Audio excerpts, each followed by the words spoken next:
And we are back. Guess what? We just had some technical difficulties. Yeah, we did. I screwed us up. Technically, it should have been fine, but apparently something happened. I don't know if the computer updated or what, but somehow it changed the audio input, which I had locked in OBS to stop us from having any issues like this. And apparently, I just need to pay more attention just in general, because if I would have noticed, that the audio input had no signal coming in. But when you expect something to work, and it has been working for weeks and months now, that's when it doesn't. That's exactly when it doesn't. And we were planning on having a short episode this week anyways, but here we are. It is episode 61, 1.5 of Fringe Fanatics this week. I am Chris Zane, and that is Chad Lee. That's right. And we're doing this one a little bit differently. Episode 61, the Richard Nash episode, a former Canadian professional ice hockey player who served as the Columbus Blue Jackets Director of Player Development and was selected first overall by them in the 2002 NHL entry draft. He played 15 seasons for the NHL in the NHL for the Blue Jackets, Rangers, and Boston Bruins, and was selected to play in 6 National Hockey League All-Star games. And that is going to bring us to how we're going to do this for the rest of the show, because we basically talked for an hour to each other about headlines and all the stuff that we prepared for the show, and we were the only ones that heard it. So it was nice getting to talk to Chad about sports and headlines that we already talked about. So what we're going to do now is just get into our deep dives this week, and we're going to talk about the 2 games we chose to go into. Chad, let's do a shot real quick, though, just for how what we're going through right now, which was wasting a little bit of time. Rick Nash won a gold medal in 2010 with Canada. Yep. In the Winter Olympics. The good old Winter Olympics. Not the summer ones, which we'll be having flag football in this year. The ice would melt if that happened. It's like anytime they do those hockey games outside, the ice is just melting as they go. Yeah, and they're struggling to just even play. What a bummer. All right, you ready? I get bummed about these things when it happens. Cheers. Cheers. All right. What game are you covering? I decided to pick the Chicago Bears versus the Detroit Lions. I'll go ahead and get into it first here. The Chicago Bears sitting at 3-8 versus the Detroit Lions sitting at 8-2. Detroit ends up winning this game 31-26. And Jared Goff was having his worst game since being traded to the Lions for 3.5 quarters during this one.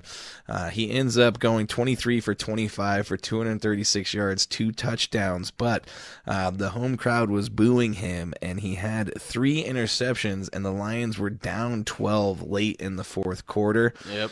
With 3 minutes and 6 seconds to go in the fourth quarter, Goff connected with Jamison Williams, who wound up with 2 receptions, 44 yards, and 1 touchdown on a 32-yard touchdown pass. And on their next possession, he connected on 5 passes that eventually sets up the 1-yard touchdown run by David Montgomery, who wound up with 12 carries, 76 yards, 1 touchdown, and 2 receptions for 22 yards.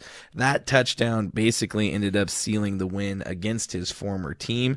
Goff also connected with Amon-Ra St. Brown, which was late in the third quarter, I believe. And Amon St. Brown got 8 receptions, 77 yards, 1 touchdown. Oh, I'm sorry. It was late in the first half that put them up 14-0. The Lions are now 8-2 and are leading the NFC North. The last time they were 8-2 was in 1962. Yeah, so JFK was president. He was on his way to being assassinated the next year. That's right. Rest in peace. Yeah. And speaking of being on the way, the Lions are on their way to winning their first division title in 3 decades. And our dark horse team this season is poised to make a deep run in the playoffs right now. as they might end up possibly with a little bit of a bye there going in there. Yeah, could even get that home field advantage. Yeah, so that is something exciting to see, especially because early on we called them to be in this position. So look at us. We may or may not know what we are talking about some points. I think I saw a crazy stat from this game where it is the first time in like 49 games where a team had lost after getting 4 turnovers, controlling the time of possession, and then I think something else added to that. Teams that had all of those different variables were 48-0 before the Bears just fuck that all up. That sucks for them. And yeah, like you were saying, the Bears blow it. Justin Fields choked his chance to seal the game where he overthrows Tyler Scott. Other than that, though, he did play mostly well. Winds up 16 for 23 for 104 yards and 1 touchdown. He also had a career-high 18 carries for 104 yards. Unfortunately, though, he did have a fumble on his last snap after being sacked by Aiden Hutchinson on their own 1 that went out of the back of the end zone for a safety. He did have a nice pass to DJ Moore, who ended up with 7 receptions, 96 yards, and 1 touchdown. That was the one that was late in the third quarter and had... like I said, he did have that career high 18 carries. Cairo Santos ends up making both of his field goals in the fourth quarter after Eberflus's controversial decisions to kick them in the first place. Both times they were short yardage situations from the Lions 23 and the 21. Chicago takes on the Vikings Monday night, and the Lions are taking on the Packers Thursday morning at 10:30 a.m., which, if you had heard the first half of the show, you would have heard us talk about that already, but that's all gone down the drain now. Yeah, Thanksgiving Day. Yeah. Yep. Chocked full of football, you know. And then we've got Black Friday football as well, so that's also exciting. Yeah, that's true. Football all weekend long. Thursday, Friday, Saturday, and Sunday, and Monday. Well, I'll be covering a team that will also be playing against the Lions, the Packers. The Packers. Yep. My deep dive is the Chargers versus the Packers, where the Packers won 20-23, and I titled this game, Kenny Clark Denies L.A. a Win. Because L.A. was driving down the field to tie the game, but on a 4th and 1, Kenny Clark gets his huge arm up there and swats down Herbert's pass to seal the win. The Chargers fell behind because Jordan Love hit Romeo Doubs in the corner of the end zone to go up 23-20. And this is really the game that just kind of speaks volumes to Brandon Staley just blowing it. And, Keenan Allen, he had a key pass, just hit him right in the numbers, just dropped it. This is a Green Bay team that has struggled on offense all year long, but managed to put up 397 yards on a Chargers team that is led by a supposedly a defensive coach who faced a lot of criticism after the game. If nobody's seen it, that post-game conference went viral where he just lit into a reporter that was asking if he's going to, if anything, any changes are coming to the defense, and he just keeps adamantly like a frustrated child saying, we got full confidence in this team. We know what we're doing pretty much. I think he's just externalizing internal issues that he's probably going to get fired soon. Yeah, definitely. There were some other crazy stats I saw, too, about the Chargers where it's like they have like a turnover differential that's positive and like all these other stats that would lead you to believe that they're a winning team. Yeah. And yeah, they're sitting now at, what are they, 4-6 and last in the AFC West. Crazy. So. And they're 0-5 in one-score games this year to me, and that just speaks everything to coaching. If you're 0-5 in one-score games, that's really coaching is what that's on. And the Chargers were actually able to get the run game going this game. They've had a lot of trouble getting the run game going. They had 150 total team yards in rushing, but half of that was from Justin Herbert running. And so that could be good, could be bad, however you look at it. Yeah. But, Staley in his post. And the other thing, too, Joey Bosa got hurt. His foot fell off. His foot fell right off. Right off. Just popped off, and that's it for him. He was seen on the cart crying, and it looks like he's probably done for the year and probably done as a Charger, it seems like.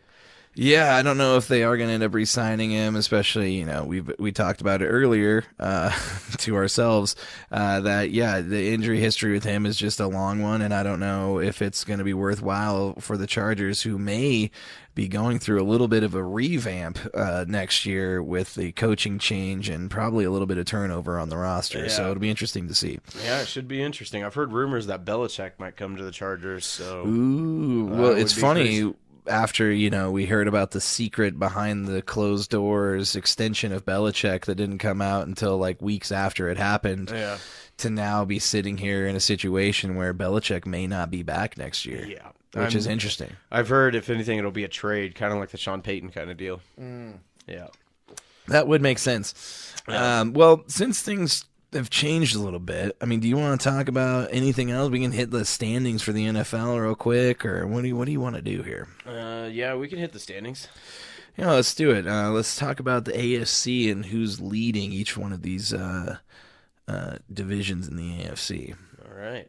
Let's get to it. The AFC East, we have the Miami Dolphins sitting at 7-3, with the Buffalo Bills close behind them at 6-5. But both teams seem to be on a little bit of a different trajectory right now.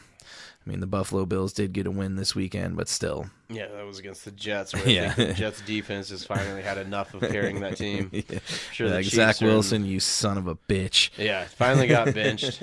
Tim Boyle's taking him the spot. Tim Boyle is now the quarterback, and Trevor Siemian's going to be backing him up, which I thought for sure Trevor Siemian would be the one getting the nod to start, but I guess that is not the case. No. And the Jets are now sitting at 4-6 and third in the AFC East, with the Patriots rounding out that division. Normally, it used to look a little bit different. Yeah, the Patriots were on the top and the Dolphins were sitting at the bottom. But here we are in the wacky world of the 2023 NFL season. So, and in the AFC North, we got the Ravens sitting at 8-3, and they're actually number one in the AFC right now since the Chiefs just lost last night. Damn that! And they got the Browns right behind them at 7-3, and the Pittsburgh Steelers at 6-4. Next week, we might have on a huge Steelers fan and Henry Tucker. Hopefully that'll be next week. He's at a Mariah Carey concert tonight, so he couldn't make it. Yeah, he had to turn us down. Greg had to turn us down because he was going to the Suns game. So, we missed out on our calls tonight. Yep. But, the Browns, we'll see what's going to happen, especially, with them now signing Joe Flacco and Dorian Thompson-Robinson, possibly maybe starting this week. Could be his last week starting. We'll see if they're able to salvage it. Otherwise, this could be kind of up in the air for the last three teams, with the Bengals rounding out the AFC North in last place. Yeah. I think we could see a healthy dose of Kareem Hunt and Jerome Ford next week. Yeah. Basically, it's like with now both teams, the Cincinnati and Cleveland losing their starting quarterback and the Steelers not knowing if they have a quarterback, it's going to be like a knockdown drag out to see who's going to finish in second in the AFC North. Yeah, it's going to be tough to see. It's going to be a race to the finish, that's for sure. Definitely. Another one with the race to the finish is the AFC South, where the Jaguars lead at 7-3, but the Houston Texans and C.J. Stroud, maybe an MVP candidate, I think so, are right behind them at 6-4. Yeah, we were talking about that a little bit earlier. Not only is he probably going to win Offensive Rookie of the Year, but he's now in the MVP candidate talks. And it's surprising too, with as much as the Jacksonville Jaguars seem to be on a downturn, they're still sitting at 7-3. But the Texans are looking like they may surpass them here in the next couple weeks. But they got some tough games ahead, and one of them's against the old Broncos. Yep. So we'll see if they can pull that out. Let's move into the AFC West. Speaking of the Broncos and the Chiefs, as now somehow the Broncos are sitting behind the Chiefs at number 2. How the turntables have turned. How the turntables keep on spinning round. The tables don't turn round downtown. The Chiefs lost last night, so they fall to 7-3. And then the Broncos are right behind them. And then the Raiders, with their new coach, are climbing at 5-6. Yeah, we wouldn't have expected it, at the beginning of the year to be looking like this with the Chargers sitting now in last place. We definitely thought it would probably be between the Chiefs and the Chargers battling it out all the way to the end. But here we are. The mighty have fallen, and we'll see if the Chargers can turn it around this year or if they're going to blow it all up. So yeah, I think it's the latter. Yeah. Let's get into the NFC, and we'll start with the NFC East. The Philadelphia Eagles are the best team in football right now after beating Chad's Chiefs last night. Yep. They are sitting at 9-1, and then you got the Dallas Cowboys behind them at 7-3. That should be interesting to see how that plays out. The Cowboys are looking like they might actually be a good team this year against bad teams. Yeah. We'll see when they play good teams. They look like a way different team. It does kind of flip the script on them a little bit. It sucks too because they got a pretty easy schedule going forward. They got the Commanders on Thanksgiving here in a couple days, and the Giants. I think they've already played the Giants twice. Yeah, because they just beat them recently. But yeah, Washington, Seattle, Philadelphia, Buffalo, Miami, Detroit, and Washington again. Okay, I guess so. At the end of the year, it finishes out pretty strong. So they've got some decent people left, but yeah, they might be able to skate right in with a bunch of wins here against not so great teams. So yeah, I can't wait for the Eagles-Dallas game in Dallas. That'll be a great game. Yeah, definitely. And let's move into the NFC North, where the Detroit Lions, who I just got done talking about, are sitting atop at 8-2, and then the Vikings, who knows what's going to happen with them. They're sitting at 6-5. The Pastronaut ends up losing to the Broncos on Sunday Night Football. Yep. I don't know what's going to go down with them. And then you got the Packers that are starting to look a little better. They just beat the Chargers. They're sitting at 4-6. They're showing a little bit of life there. Little bit of life, unlike the Bears, sitting at 3-8 at the bottom of the NFC North. Moving into the NFC South, we have the New Orleans Saints sitting at a whopping 5-5 ahead at the in the Who lead. Who wants to win this division? South? Nobody. I think everybody's pointing like Spider-Man, like, no, you win it. No, you win it. You. So New Orleans Saints sitting at 5-5. Atlanta Falcons sitting at 4-6. The Tampa Bay Buccaneers also sitting at 4-6. And then the Carolina Panthers sitting at a lowly 1-9. Looking to be willing to give the Chicago Bears the 1 and 2 pick. God, it's just a matter of where it is. Are you going to get the 2 or the 1 from us? I mean, what a bad move to get that number 1 pick and then to go so bad this year and then it not even pay off. For anything. You're just screwed. Yeah, just a waste of a season. But then let's move it to the NFC West, who I think between you're looking at the NFC. It's looking like the NFC Championship game.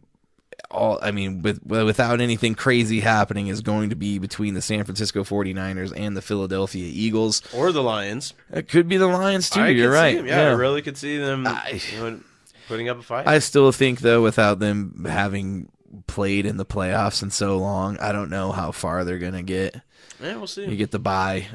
San Francisco's a little more battle-tested. They just lost their star safety, though, so I think that's going to matter. Yeah, it's true. Yeah. We mentioned that earlier, if any of you were watching us speak in silence. But, Thanksgiving night, we got a showdown of the top 2 teams in the NFC West between the Niners and the Seahawks. Yeah, Seahawks sitting right behind them at 6-4. And you've got the Rams now. Flip that script, 4-6. And then the Cardinals sitting at 2-9, but now with Kyler Murray back, they're looking a little better. Yeah, they are looking a little better. They got James Conner back too. Yeah, you got Kyler Murray and his little legs. Yeah, just tiny little dude skirting along. Water bug. Squirrel. Yeah, squirrel. Just squirreling along. The big helmet on. All right, well. That's going to do it for an impromptu rundown of the NFL standings in terms of the conferences. We are now going to get into the DDOE. You would hit the musical break? Oh, yeah, I guess we can just hit the musical break right now. So, yeah, right now we are going to hit the musical break, and the music guest this month is still the Deer Creek Sharpshooters, who, the bass player from my band, the Born Readies, is also the bass player of the stand-up bass, though, going acoustic. And the name of this song is Goodbye Television. If you are watching the stream live, you will be hearing our theme song played over and over and over again until we decide to come back. So we will be right back. Enjoy the Deer Creek Sharpshooters. Again, this is Goodbye Television.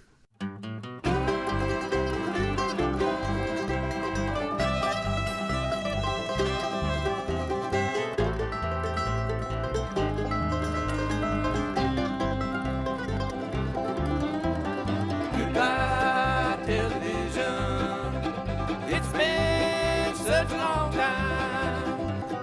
Goodbye, good readings too. Goodbye, Carolina. It's been such a long time. Goodbye, I miss you too. It's been a long time without you. I better keep moving on without you.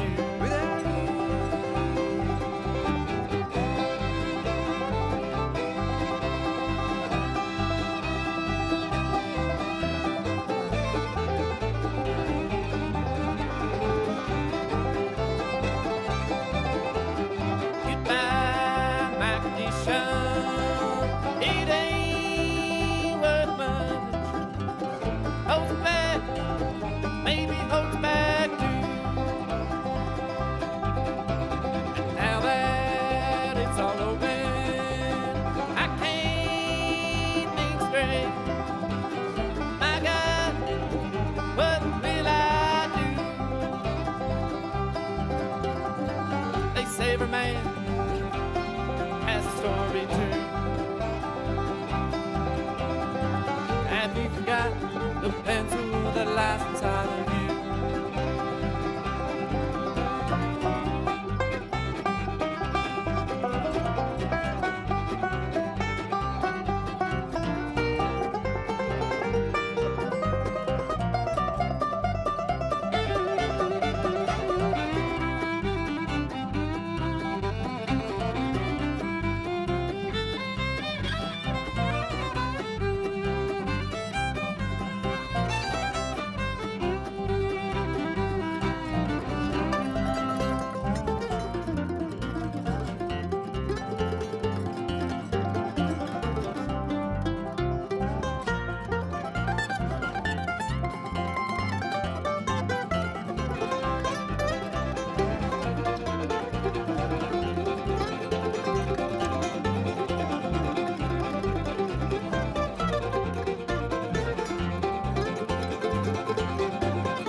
And we are back.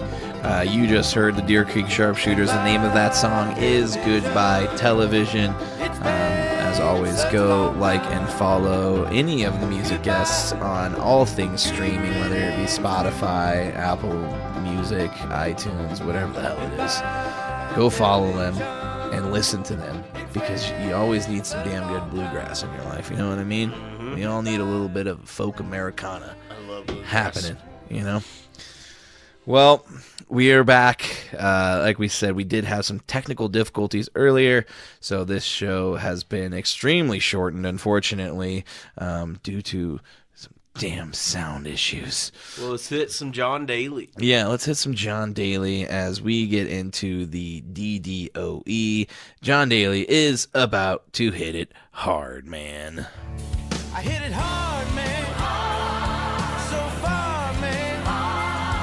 No laying up, no holding back. Ain't afraid of nothing, it's a natural fact. I hit it long, man. Till it's gone, man. Keep taking chances, living large. I hit it hard. All right, this week, the DDOE goes to the one, the only, Andy Aspinall. Who is Andy Aspinall, you guys ask? I know. Yeah, I wasn't I really didn't sure know. before I was last like, Saturday. you just said the guy's name wrong. Yeah. But I realized we're now talking about not the guy I thought we were. We're talking about his dad because His papa. his dad is the one that made the sacrifice. So last Saturday, while I was in Mexico, Tom Aspinall from the UK won the interim heavyweight title by knocking out Sergey Pavlovich. We talked about it a little bit last week's episode, but then news came out of his dad, who just made a huge sacrifice early in his life to basically train him. And I thought it was pretty cool because he basically quit a high-paying job when Tom was just 12 years old to help develop his jiu-jitsu skills. Yeah. Yeah, it's crazy. I guess he was a contractor, like a general contractor, and then started working as an IT manager, making pretty good money. And then his son, Tom, was really good at jiu-jitsu, and so he just took a huge risk. And at the age of 12, quit his job and started teaching his sons. His other, Tom's little brother was 9, teaching him jiu-jitsu full-time. And from then on, basically tried to get Tom into MMA, and it just kept going. And speaking to the son about his decision to leave his job, Tom's father said, I was a contractor for a long time, making good money, and then I was an IT manager. I got offered a redundancy payment that I didn't have to take, but Tom was very good at jiu-jitsu, and there weren't many jiu-jitsu schools open. I just decided to teach jiu-jitsu and hoped that Tom at 12 and my other son at 9 would teach jiu-jitsu and because they'd have a career then. Well, it did turn into a career, and now Tom, after winning the belt last Saturday, dedicated that belt to his dad. Yeah, which is super cool to see. I mean, most of us all growing up, play sports or, have some sort of activity or something that our parents are not necessarily forced into having to also deal with, but, go out of their way to help cultivate, whatever it may be, whether it's, your music skills, your sports skills, whatever it may be. Yeah. There's always some parent going above and beyond, going to, practices, picking you up, taking you to games, doing whoever gets the, orange slices and Gatorade and Capri stuff Sun, like that. yeah, having to go buy that stuff. And I know especially my parents had to put up with that when I was playing travel baseball growing up, and 3-4 practices a week, and then That's a lot. tournaments on the weekend. It's a lot, and yeah, it's the thing you do for the people you love, especially your spawn. you know? And that's what the thing is, like, this guy is famous, and I mean, well, not quite that famous, but now he's famous, and that's why I wanted to bring it up, because there's so many dads and moms out there, and maybe aunts and uncles that do so much for their kids when it comes to these sports. It's not just dropping a kid off at practice. There's so much that goes into it. I could just name one off the top of my head. My cousin John Broadwell, first cousin.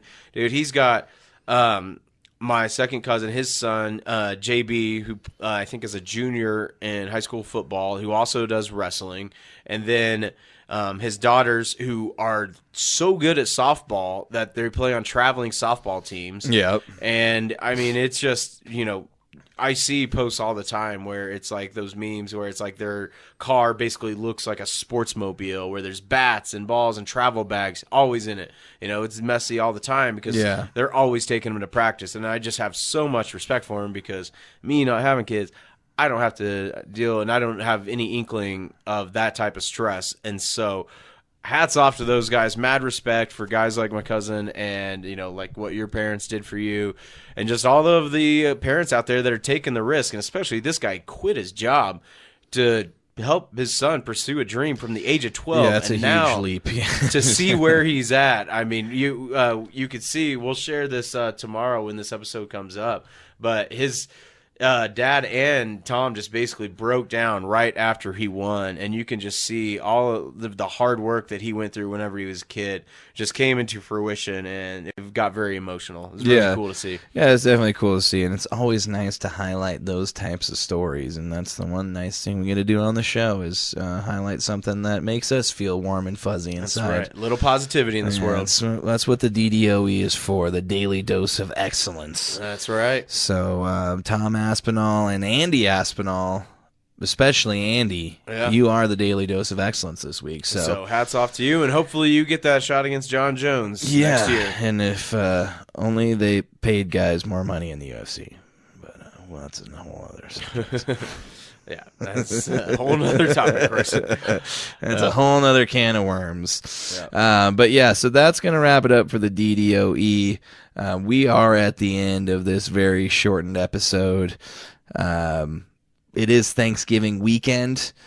So on top of giving thanks to all those parents that go above and beyond for their kids, much like Andy Aspinall, we would like to give thanks to each and every one of you that tunes in and watches us, whether it be streaming live on Twitch, on YouTube after the fact, or if you just love to hear our sweet crooning voices through your ear holes. That's right. You listen, to the podcast when we post them.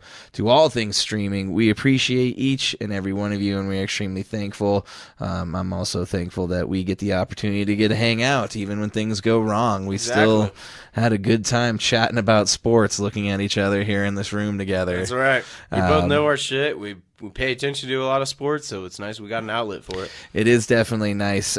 So on that note, we will be getting out of here. We hope each and every one of you has a good time with your families and significant others this week. Have a good holiday. Yes, have a good holiday. Enjoy the turducken. Boom, turducken. That's right. Yeah, Chad might be coming over and dealing with my crazy family, so I can't wait. I'm going to be bringing good tidings.